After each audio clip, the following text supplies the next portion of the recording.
तो आज से हम लोग अपना लीनियर अलजेब्रा स्टार्ट करने वाले हैं, जिसके अंदर हम देखेंगे वेक्टर स्पेस, सब स्पेस, लीनियर इंडिपेंडेंस और dependence of vectors, basis and dimension, quotient space को देखेंगे। उसके आगे हमारा जो है वो लीनियर ट्रांसफॉर्मेशन है, उसका मैट्रिक्स रिप्रेजेंटेशन क्या होता है उसे भी समझेंगे। आगे और भी कई सारे टॉपिक्स हैं, तो उन सबको हम लोग आज तो नहीं कवर कर पाएंगे, लेकिन आगे के जितने भी लेक्चर्स आएंगे उन सब में हम इन सारे टॉपिक्स को बारी बारी से कवर करेंगे। तो सबसे पहला जो टॉपिक हमारा आता है वो आता है वेक्टर स्पेस हमारा होता क्या है। तो डेफिनेशन ऑफ वेक्टर स्पेस से हम अपने इस लेक्चर को स्टार्ट कर रहे हैं। तो देखते हैं कि डेफिनेशन होती क्या है वेक्टर स्पेस की।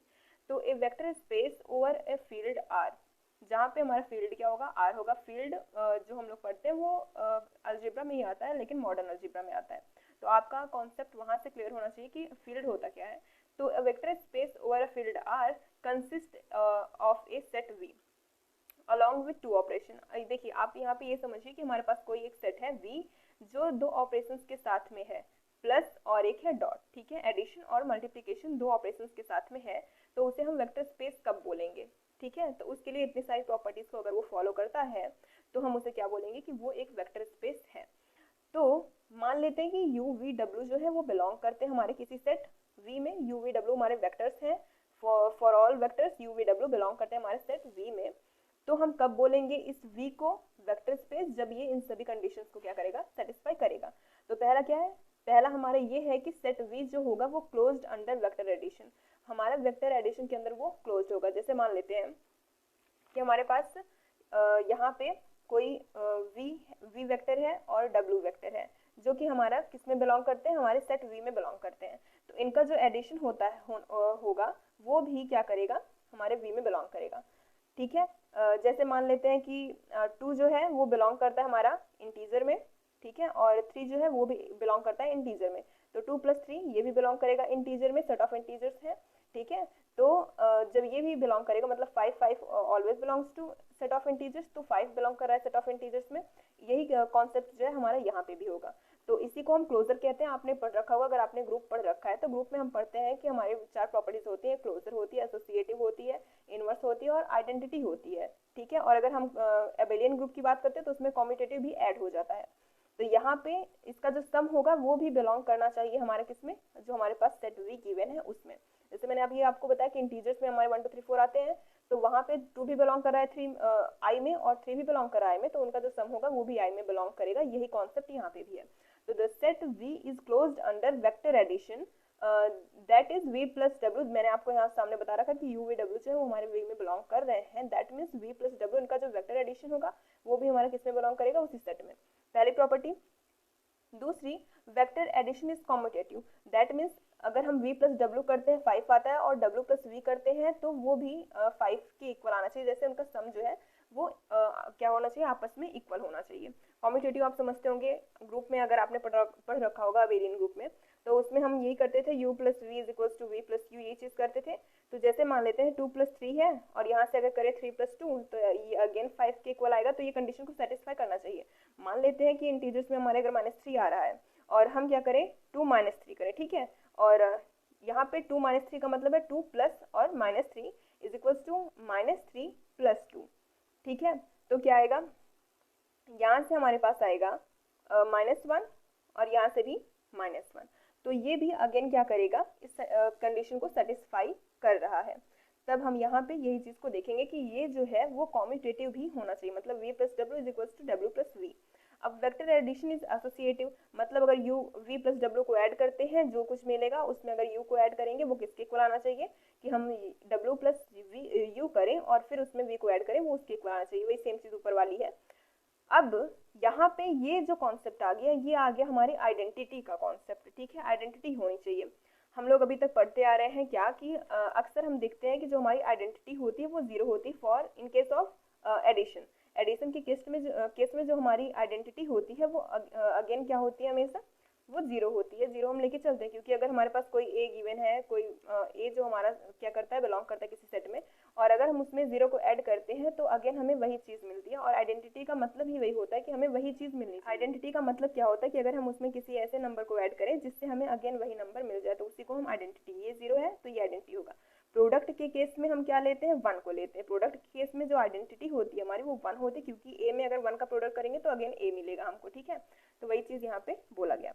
आइडेंटिटी के लिए there is a zero vector, यहाँ पे एक जीरो वेक्टर होगा जो बिलोंग करेगा किसमें, वी में बिलोंग करेगा, सच दैट हम वी हम कहाँ से ले रहे हैं, अपने सेट वी से ले रहे हैं, ठीक है, ये कैपिटल वी है, सेट वी से हमने स्मॉल वी को लिया है, और इसमें अगर हम जीरो को ऐड करेंगे तो अगेन हमें वही वी मिलेगा for all V belongs to V, ठीक है। तो यहाँ पे जीरो क्या होगा, हमारा जीरो वेक्टर होगा, और ये हमारा क्या करेगा, आइडेंटिटी को बताएगा, यहाँ पे आइडेंटिटी आपको लिख लेना कि आइडेंटिटी बताएगा, ठीक। अब उसके बाद for each V belongs to V has additive inverse, ठीक है, W बिलोंग करेगा किसमें, V में, such that V plus W is equals to, हमें आइडेंटिटी यहाँ पे मिलनी चाहिए। जैसे अगर मैं आपको बताऊं, यहाँ पे मैं लेती हूँ -2, ठीक है, -2 मैंने लिया यहाँ से, और उसके बाद लिया मैंने +2, तो जब इनका हम सम करेंगे तो हमें क्या मिलेगा, 0 मिलेगा। तो 2 के एडिटिव इनवर्स को हम क्या बोल सकते हैं कि -2 होगा, 2 का एडिटिव इनवर्स -2, 3 का एडिटिव इनवर्स क्या हो जाएगा, -3 हो जाएगा, क्योंकि इनका जो सम होगा वही हमें आइडेंटिटी दे रहा है, ठीक है। तो ऐसे इसमें एलिमेंट्स भी होंगे W जो बिलोंग करेगा V में, जिससे हमें क्या मिलेगा, आइडेंटिटी मिलेगी। तो इस वाले पार्ट को हम क्या बोलेंगे कि ये एडिटिव इनवर्स होगा, किसका होगा, V का होगा, ठीक है, ये एडिटिव इनवर्स V का होगा। तो for each V belongs to capital V has additive inverse W belongs to W, ये इनवर्स होगा, एडिटिव इनवर्स किसका होगा, V का, सच दैट जिससे हम लोग W प्लस V करेंगे तो हमें 0 यहाँ पे मिलेगा। तो ये सारी की सारी प्रॉपर्टीज मैंने आपको बताया कि किसकी होती है, अबेलियन ग्रुप की होती है। तो हम क्या बोलेंगे, जो ये V सेट हमने लिया है और इसके साथ जो ऑपरेशन लिया W, यहाँ पे हमने ऑपरेशन W लिया, सॉरी ऑपरेशन हमने यहाँ पे एडिशन लिया है, तो ये जो एडिशन का ऑपरेशन होगा ये एक क्या करेंगे, अबेलियन ग्रुप को फॉर्म करेंगे, क्योंकि यहाँ पे देखिए वेक्टर एडिशन है, उसके बाद सॉरी यहाँ पे क्लोजर को फॉलो किया, क्लोजर के बाद ये क्या किया, एसोसिएटिव के बाद यहाँ पे आइडेंटिटी, फिर इनवर्स, और उसके बाद यहाँ पे कॉम्यूटेटिव, 5 की 5 प्रॉपर्टीज को अगर फॉलो कर दिया तो हम क्या बोलेंगे कि ये एक अबेलियन ग्रुप को फॉर्म कर रहा है। अब उसके बाद ये इतनी प्रॉपर्टीज हो गई, इसको आपको ग्रुप के हेल्प से समझ लेना है, इसको रटना बिल्कुल नहीं है, ठीक। अब उसके बाद क्या कौन सी प्रॉपर्टीज को फॉलो करेगा, देखिए a set V is closed under scalar multiplication. अब यहाँ पे जैसे हम कह रहे थे कि क्लोज्ड अंडर हमारा वेक्टर एडिशन होना चाहिए, वैसे यहाँ पे क्या है, ये क्लोज्ड होना चाहिए स्केलर मल्टीप्लिकेशन। कोई भी स्केलर अगर हम उठा करके उसमें उस वेक्टर का मल्टीप्लाई करें, जो कि हम लोगों ने कहाँ से लिया है, इस सेट से लिया, जैसे V को हमने लिया है यहाँ से, ठीक है, V को ही लेके भी चल रहा है। तो अगर हमने कोई स्केलर लिया, स्केलर मान लेते हैं कि R है कुछ, ठीक है, स्केलर R है, उसको हम लोगों ने किसी वेक्टर से उसमें हम लोगों ने वेक्टर का प्रोडक्ट किया, तो हमें क्या मिलेगा, यहाँ पे जो मिलेगा वो भी V में ही बिलोंग करेगा। यही बोल रहा है कि the set V is closed under scalar multiplication. Scalar multiplication से जो हमें मिलेगा, ठीक है, उसका प्रोडक्ट अगर हम करेंगे स्केलर मल्टीप्लिकेशन से, इन दोनों के प्रोडक्ट का जो हमें मिलेगा वो भी V में बिलोंग करना चाहिए, यही ये कह रहा है। फिर स्केलर मल्टीप्लिकेशन डिस्ट्रीब्यूटिव होना चाहिए, distributive over scalar addition. Scalar addition आपको ध्यान में रखना है, स्केलर्स का एडिशन करेंगे और उसमें किसका प्रोडक्ट करेंगे हम लोग, जो हमारे पास वेक्टर यहाँ पे गिवन है जो सेट V से बिलोंग कर रहे हैं उनमें, ठीक है। तो आपको डिस्ट्रीब्यूशन तो पता ही होगा, डिस्ट्रीब्यूशन और स्केलर एडिशन। स्केलर एडिशन अगर कह रहा है तो स्केलर्स को ऐड करेंगे। आप देख लीजिए यहाँ पे R और S जो है वो मैंने यहाँ पे लिख रखा है, देखिए R और S जो है वो हमारे कैपिटल R से या फिर सेट ऑफ R से बिलोंग कर रहे हैं। तो अगर मैं बोलूँ कि ये स्केलर एडिशन बोल रहे हैं ना, तो scalar addition means R plus S करेंगे हम लोग यहाँ पे, और उसमें उसका प्रोडक्ट करेंगे, किसका, वेक्टर का प्रोडक्ट करेंगे। ये जो V है ये हमारा सेट से बिलोंग कर रहा है यहाँ पे देखिए। और अगर यहीं पे बोल देता कि वेक्टर एडिशन बोल देता, तब हम क्या लिखते हैं, यहाँ पे कोई V लेते हैं और कोई सा भी W जो कि हमारे कहाँ से बिलोंग कर रहे हैं, यहाँ V से बिलोंग कर रहे हैं, सेट V से, और ये तब इसमें क्या करते हैं हम लोग, स्केलर का प्रोडक्ट करते हैं, ठीक है। तो वही चीज बोला है, स्केलर मल्टीप्लिकेशन इज डिस्ट्रीब्यूटिव होना चाहिए ओवर स्केलर एडिशन, ठीक है। और यहाँ पे scalar multiplication is distributive over vector addition. यहाँ पे देखिए वेक्टर एडिशन की बात की गई, यहाँ पे स्केलर एडिशन की बात की गई, ये दोनों प्रॉपर्टीज को फॉलो करना चाहिए। और यहाँ पे मैंने आपको बता दिया कि क्लोज होना चाहिए, यहाँ से कोई स्केलर लेंगे उसका स्केलर मल्टीप्लिकेशन करेंगे किसके साथ में, वेक्टर के, और हमें V मिलेगा, ठीक है। ये तीनों प्रॉपर्टी सिंपल है। अब ordinary multiplication of scalar associative with scalar multiplication, वही चीज बोला गया है कि यहाँ पे एसोसिएटिव को भी फॉलो करना चाहिए और उसके पास एक आइडेंटिटी होगी। मल्टीप्लिकेशन हैज आइडेंटिटी 1 स्केलर, मैंने आपको अभी बताया था। यहाँ पे देखिए, यहाँ पे मैंने बताया था कि मल्टीप्लिकेशन के केस में जो आइडेंटिटी होती है हमारी जो होती है वो हमेशा 1 होती है, और एडिशन के केस में जो आइडेंटिटी होती है वो हमेशा 0 होती है। तो इससे हमें क्या मिलेगा, यहाँ पे मिलेगा A, कब, जब हम उसमें 0 को ऐड करेंगे। एडिशन के केस में हमेशा कब, देखिए अगर मैं आपसे बोलूँ कि 2 में ऐसा क्या ऐड करें कि हमें 2 ही मिले, तो आप बोलेंगे 0, और यही चीज हमारी आइडेंटिटी हो जाती है।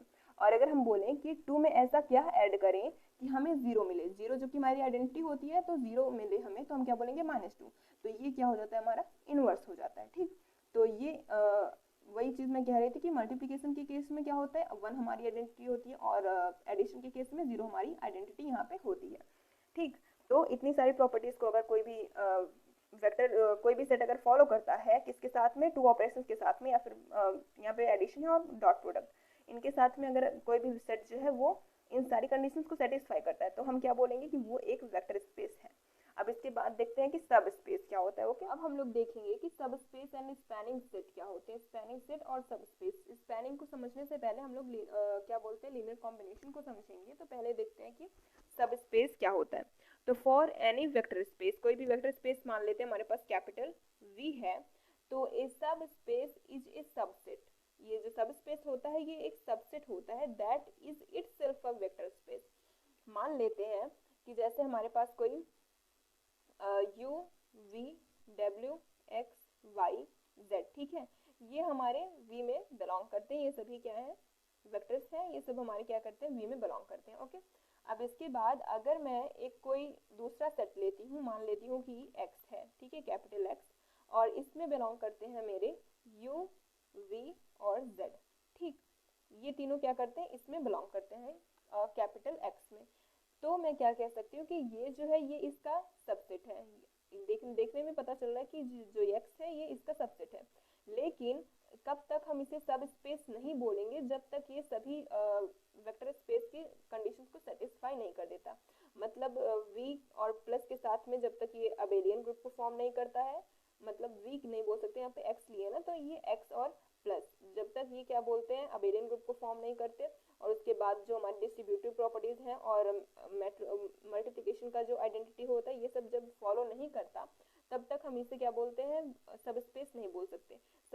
सब स्पेस का मतलब ये होता है कि पहले तो ये इसका सबसेट होना चाहिए, सबसेट है दिख रहा है। दूसरी बात क्या होती है कि वेक्टर स्पेस की सभी कंडीशंस को सेटिस्फाई करना चाहिए। यहाँ पे देखिए लिखा हुआ है कि दैट इज इटसेल्फ, मतलब ये खुद में एक वेक्टर स्पेस होना चाहिए अंडर द सेम ऑपरेशन। ठीक है, तब हम इसे क्या बोलेंगे कि ये एक सब स्पेस है। ठीक, अब देखते हैं क्या तो थोड़ी चर्चा हम और कर लेते हैं किस पे, वेक्टर सबस्पेस पे, कि अगर कोई वेक्टर V है हमारे पास, ठीक है, ओवर अ फील्ड है, एंड W क्या है, हमारा सबसेट है, किसका है, V का सबसेट है, तो इस W को हम कब सबस्पेस बोलेंगे, जब वो पहली चीज तो खुद से मतलब इटसेल्फ वो क्या होना चाहिए, वेक्टर स्पेस होना चाहिए। हम लोगों ने अभी थोड़ी देर पहले देखा था कि वो एक वेक्टर स्पेस की कंडीशन को सेटिस्फाई करना चाहिए, कौन, W, जो सबसेट होगा किसका, V का। और उसके बाद यहाँ पे देखिए नेसेसरी एंड सफिशिएंट कंडीशन यहाँ पे गिवन है, necessary and sufficient condition for a non-empty subset W of a vector space V over F to be a subspace of V R। अब necessary conditions कौन कौन सी है देखते हैं। मान लेते हैं कि कोई देखिए W क्या है हमारा, W है वेक्टर स्पेस का, वेक्टर स्पेस V है हमारा, अगर उसका सबसेट है तो W क्या है हमारा, अगर सभी कंडीशंस को वेक्टर स्पेस सेटिस्फाई कर देता है, तो हम इसे क्या बोलेंगे, एक वेक्टर सब स्पेस है। तो ये है वेक्टर सब स्पेस और ये है वेक्टर स्पेस। ठीक, तो नेसेसरी कंडीशन क्या होगी, मान लेते हैं कि कोई अल्फा है और बीटा, अगर ये हमारा W में बिलोंग करता है, ठीक है, अल्फा बीटा यहाँ पे गिवन है, अल्फा बीटा अगर W में बिलोंग करता है, तो अल्फा माइनस बीटा भी W में बिलोंग करना चाहिए, एक पहली कंडीशन है ए।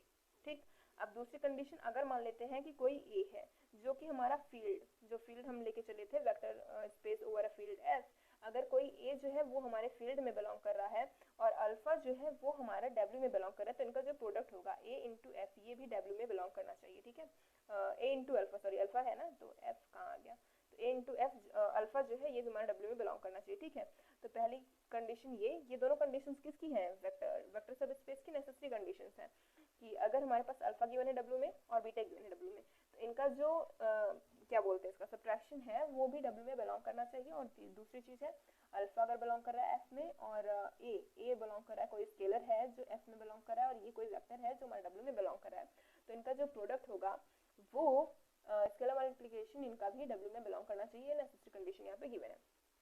अब उसके बाद सफिशिएंट कंडीशन क्या हो जाएगी, देखिए suppose W is a non empty subset, ठीक है, किसका, V का, तो अगर अल्फा बिलोंग कर रहा है W में, तो अल्फा माइनस अल्फा भी बिलोंग करेगा W में, और जीरो तो जीरो बिलोंग करेगा W में, so vector space is in zero vector is in सब स्पेस W।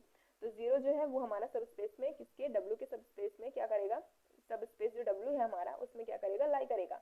अगेन अगर अल्फा बिलोंग कर रहा है W में और बीटा बिलोंग कर रहा है W में, ठीक है, तो अल्फा माइनस माइनस बीटा करेंगे, तो यहाँ पे माइनस बीटा कर देते हैं, ठीक। माइनस बीटा अगर बिलोंग करे W में तो अल्फा माइनस माइनस बीटा भी W में बिलोंग करेगा, जिससे अल्फा प्लस बीटा बिलोंग करेगा W में। तो ये कंडीशन हो जाती है हमारे। हम लोग कि स्पैन क्या होता है, स्पैन को देखते हैं। तो द स्पैन और linear closure of a non empty subset, मान लेते हैं कि हमारे पास कोई नॉन सबसेट है, तो नॉन एम्प्टी मान के चलते कि कोई एक नॉन एम्प्टी सबसेट है हमारे पास S। किसका नॉन एम्प्टी सबसेट है, ये एक वेक्टर स्पेस का नॉन एम्प्टी सबसेट है। Is set of all linear combination of vector from S, ठीक है। अब इसका मतलब क्या हुआ, सबसे पहले लीनियर कॉम्बिनेशन समझते हैं, इससे पहले कि आप थोड़े से कंफ्यूज हो जाएं। लीनियर कॉम्बिनेशन होता है जैसे हम मान लेते हैं कि कोई एक वेक्टर स्पेस है ओवर अ फील्ड F, ठीक है, vector space over a field F be a vector space, ठीक है, ये एक वेक्टर स्पेस है ओवर अ फील्ड F। तो हम क्या बोलेंगे, इफ अगर हमारे पास कुछ अल्फा 1 अल्फा 2 अल्फा 3 या फिर अभी मैंने आपको यहाँ पे यूवी लेके बोला है, तो मैं आपको बताती हूँ V1 V2 V3 dot dot करते हुए Vn तक जाऊंगी। अगर ये हमारे कैपिटल V में बिलोंग करते हैं, ठीक, अगर ये कैपिटल V में बिलोंग करते हैं देन, तो देखिए मान लेते हैं कि कोई V ओवर F भी वेक्टर स्पेस, ये कोई वेक्टर स्पेस है, ठीक। तो हम इसे कब बोलेंगे कि ये एक लीनियर कॉम्बिनेशन बना रहा है, जब क्या बोलेंगे कि मान लेते V1 V2 V3 dot dot करके Vn ये हमारे कैपिटल V में बिलोंग करते हैं, ओके, कैपिटल V में बिलोंग कर रहे हैं। एंड आफ्टर दैट ये क्या करने चाहिए कि मान लेते हैं कोई वेक्टर V के लिए, ठीक है, कोई वेक्टर V के लिए इस तरीके से V बना लेते हैं, कोई वेक्टर V के लिए A1 V1 plus A2 V2 plus A3 V3 plus dot dot AN VN होना चाहिए, where A1 A2 dot dot AN belong करना चाहिए किसमें, हमारा F में। ये जितने स्केलर्स आपको दिख रहे हैं ये सारे के सारे फील्ड में होने चाहिए, और ये जो वेक्टर्स हैं आपको पता है कि ये V में है, कोई सेट V है उसमें, और जो हमारा तब कोई एक वेक्टर होगा V जिसके इक्वल क्या हो जाएगा A1 V1 plus A2 V2 plus A3 V3, अगर इस कंडीशन को सेटिस्फाई करता है तब हम क्या बोलते हैं कि ये जो है लीनियर कॉम्बिनेशन है, linear combination of vectors V1 V2 dot dot Vn, इन सभी वेक्टर्स का ये एक लीनियर कॉम्बिनेशन है, ठीक है। तो अब देखते हैं लीनियर स्पैन क्या होता है। स्पैन होता है हमारा, यहाँ पे देखिए कि linear combination set of all linear combination of vector from S। मान लेते हैं यहाँ पे देखिए जैसे मैंने अभी आपको बताया था कि कोई X है जो कि क्या है, सबसेट है, किसका सबसेट है, सब स्पेस है किसका, V का है।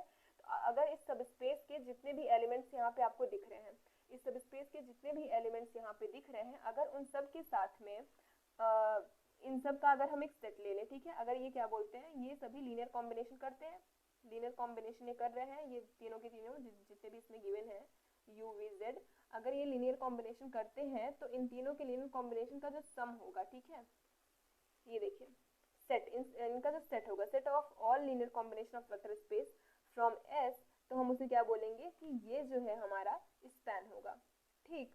और यहाँ पे क्या गिवन है कि the span of empty subset of a vector space is it's trivial subspace denoted by span. इस तरीके से अगर कोई एम्प्टी सबसेट है, अगर हम वेक्टर स्पेस का कोई एम्प्टी सबसेट है, तो जो उसका स्पैन होगा, उसका स्पैन क्या होगा, कुछ नहीं होगा, तो उसे हम क्या बोलेंगे, ट्राइवियल सबस्पेस। क्योंकि एम्प्टी है तो उसका लीनियर कॉम्बिनेशन कुछ नहीं बनेगा, लीनियर कॉम्बिनेशन नहीं बनेगा तो वो भी एक एम्प्टी ही बोला जाएगा। मतलब अगर हम एक तरीके से देखें तो हम मान सकते हैं कि 0 0 करके इस तरीके से ये क्या बनाएगा, हमारा एक एम्प्टी सेट हम मान सकते हैं, empty subset of vector space, ठीक है। तो अगर कोई the span of empty subset of vector space is it's trivial subspace denote करते हैं हम इस तरीके से, ठीक है। अब आगे देखते हैं कि आगे और भी क्या कुछ हमें यहाँ पे पढ़ना है। अब हम लोग देखेंगे कि लीनियरली डिपेंडेंट और इंडिपेंडेंट क्या होते हैं। लीनियरली डिपेंडेंट होगा कब हमारा कॉम्बिनेशन, और कब हमारा कॉम्बिनेशन लीनियरली इंडिपेंडेंट होगा।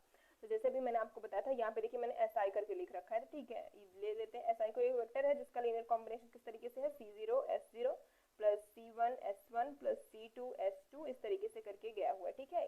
ये इक्वल होगा किसके, 0 के, ठीक। अब उसके बाद अब हम इस कॉम्बिनेशन को लीनियरली डिपेंडेंट कब बोलेंगे, लीनियरली डिपेंडेंट इस कॉम्बिनेशन को हम तब बोलेंगे जब हमारे पास यहाँ पे जितने भी वेक्टर स्केलर्स जो गिवन है C0 C1 C2 C3 ये 0 के इक्वल ना हो, ठीक है, तब हम इसे क्या बोलेंगे, तब हम इन सबको बोलेंगे कि ये जो है हमारे वो एक लीनियरली डिपेंडेंट कॉम्बिनेशन को फॉर्म करते हैं।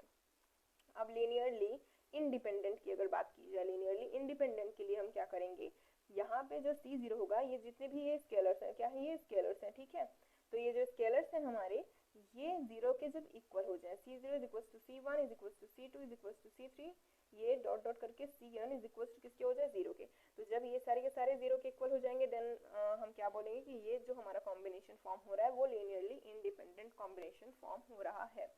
तो लीनियरली डिपेंडेंट और लीनियरली इंडिपेंडेंट आपको समझ में आ गया होगा, ठीक। आगे के जितने भी थ्योरम्स हैं उनको हम लोग आगे वाले लेक्चर्स में देखेंगे।